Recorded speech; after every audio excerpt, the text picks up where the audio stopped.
mừng tất cả các bạn đã quay trở lại cùng với channel Làm Đẹp Khoa Học. Hiện nay thì nám da là một trong những vấn đề da liễu rất là phổ biến và rất khó khăn trong việc tìm cách để mà khắc phục được triệt để. Và trong đó thì đối tượng thường gặp phải chính là chị em phụ nữ.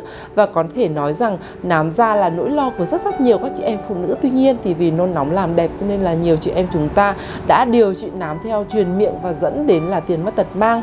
Vậy thì để hiểu rõ hơn về nám da cũng như là có thể điều trị nám da thì chúng ta sẽ đi tìm các câu trả lời cho các câu hỏi. Thứ nhất đó là nhận biết nám da và tàn nhang như thế nào. Thì nám da và tàn nhang thì sẽ có đặc điểm nhận diện tương đối là giống nhau. Tuy nhiên thì đây là hai vấn đề hoàn toàn khác nhau về da và có những cái biện pháp, phương pháp điều trị riêng biệt. Và nhiều chị em chúng ta thì thường hay bị nhầm lẫn giữa nám và tàn nhang, dẫn đến là sai lầm trong việc sử dụng các biện pháp để mà điều trị. Và nám da hay còn gọi là rám má là bệnh da tăng sắc tố mắc phải do các căn nguyên và cơ chế bệnh sinh rất là phức tạp.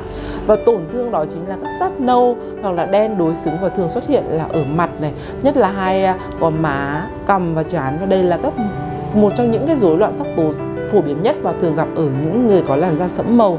Và bệnh thì lành tính nhưng mà ảnh hưởng rất là nhiều đến tâm lý và thẩm mỹ. Và nám thì đặc trưng bởi là màu sắc sẫm, nâu hoặc là thâm vàng và có nhiều kích thước nhưng mà thường là lớn hơn tàn nhang. Và thường gặp nhất là ở phụ nữ 20 cho đến 50 tuổi, tức là phụ nữ ở trong độ tuổi sinh sản. Và trong đó thì nám da ở phụ nữ khi mà đang mang thai và nám da sau sinh thì khá là phổ biến, và nam giới thì ít bị nám da hơn là nữ giới.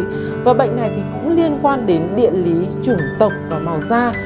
Tàn nhang sẽ có màu sắc đa dạng hơn là so với nám da, và độ đậm của tàn nhang sẽ thay đổi theo cường độ của ánh sáng mặt trời.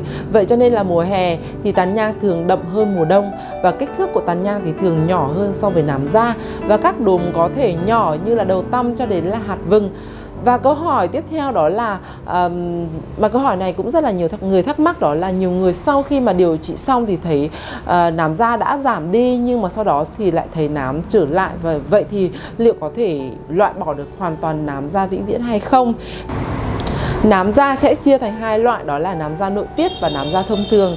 Thì nám da nội tiết hay là nám da chân sâu thì hình thành do sự rối loạn nội tiết trong cơ thể, dẫn đến sự mất cân bằng với hormone, và hậu quả là hình thành những đốm nâu sẫm màu trên làn da. Và trong khi đó thì nám da thông thường chủ yếu xuất hiện do các tác nhân bên ngoài như là chăm sóc da không đúng cách hoặc là tác động của ánh nắng mặt trời. Và nám da thông thường hay là nám mảng thì thường gặp ở trên vùng da mặt, xuất hiện theo từng đám và có diện tích rộng, màu nâu nhạt hoặc là nâu đậm.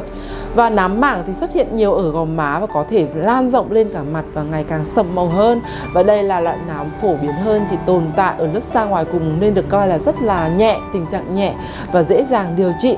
Và những tác nhân từ môi trường bên ngoài thì được xem là nguyên nhân chính gây ra tình trạng này, như là do tiếp xúc với ánh nắng mặt trời nhiều hoặc là do sử dụng mỹ phẩm kém chất lượng. Và để điều trị nám da thông thường thì bạn chỉ cần loại bỏ các hắc tố melanin tích tụ trên bề mặt da. Nhưng mà đối với nám da nội tiết thì bạn cần phải cân bằng nội tiết tố trong cơ thể thông qua một số loại thuốc theo chỉ định hoặc là thay đổi chế độ dinh dưỡng. Và do cơ chế bệnh sinh và nguyên nhân rất là phức tạp cho nên là khi mà điều trị nám da đã khỏi thì vẫn có thể tái phát. Và hiện nay thì y học chưa có phương pháp nào để có thể điều trị được khỏi vĩnh viễn về nám da. Và nhiều người cũng thắc mắc là nám da có bị di truyền hay không, và thời điểm nào thì có thể điều trị được nám da tốt nhất. Thì nám da có yếu tố di truyền khoảng 30% và chủ yếu là mắc phải từ ánh sáng mặt trời do nội tiết hóa chất. Và nám do di truyền thì được đánh giá là trường hợp khó khắc phục nhất, bởi vì nó sẽ mang tính di truyền và liên quan đến gen, và khi giải quyết nám da do di truyền thì cần phải được tác động sâu vào nguyên nhân cũng như là có các phác đồ đúng, phác đồ điều trị đúng. Và thời điểm để mà điều trị tốt nhất là khi mà chưa xuất hiện. Lời khuyên cho chúng ta đó là hãy thường xuyên bôi kem chống nắng đúng cách. Khi mới bị thì chúng ta cần phải thăm khám sớm để mà điều trị sớm thì sẽ khỏi nhanh và đỡ tốn kinh phí, phòng bệnh hơn là chữa bệnh. Vậy thì để hạn chế nám da thì chúng ta cần làm gì? Một trong những cái biện pháp phòng nám da hiệu quả đó là tránh nắng bằng các vật dụng che chắn như là áo chống nắng, mũ rộng vành.